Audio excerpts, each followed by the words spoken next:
මගතොටදී ගිමන් නිවූ අම්බලමේ කතාව. මුලින්ම ඉල්ලා සිටිනවා ගජබිතුරා YouTube channel එක subscribe කරන්න කියලා. ගමන් බිමන් සඳහා යාන වාහන පමණක් නොව නිසි ලෙස සකස් කරන ලද මංපෙත් පවා නොතිබුණු කාලයේදී ඒ සඳහා දින කිහිපයක් ගත වුණා. බොහෝ විට මෙවැනි දීර්ඝ ගමන් සඳහා යොදා ගන්නා අඩි පාරවල් සහ ගුරු පාරවල් යෙදී තිබුණේ දරුණු සතුන් ගහන වනාන්තර මැදින්. මේ නිසාම නැහිත මිතුරන් මුණ ගැසීමට යන හෝ වන්දනා ගමනක යෙදෙන බොහෝමයක් දෙනාට නැවත පැමිණීම ගැන එතරම් විශ්වාසයක් නොතිබීම නිසා අදාළ ගමන ආරම්භ කිරීමට පෙර තම ඉඩකඩම් සහ අනෙකුත් වටිනා දේපල උරුමකරුවන් වෙත පවරා යාමට පුරුදු වුණා. පයින් හෝ කරත්ත යොදා ගනිමින් ගිය මෙවැනි ගමන් බිමන් සඳහා දින කිහිපයක් ගතවන බැවින් රාත්‍රියට නවාතැන් ගැනීම සඳහා ආරක්ෂිත ස්ථානයක අවශ්‍යතාවය තදින් දැනුණා.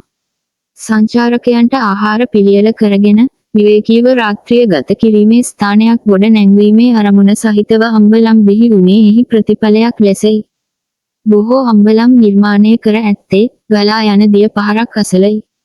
නොයසේ නම් අම්බලම් ආසන්නයේම පිරිසුදු ජලය පුරවන ලද පින්තාලියක් දක්නට ලැබෙනවා.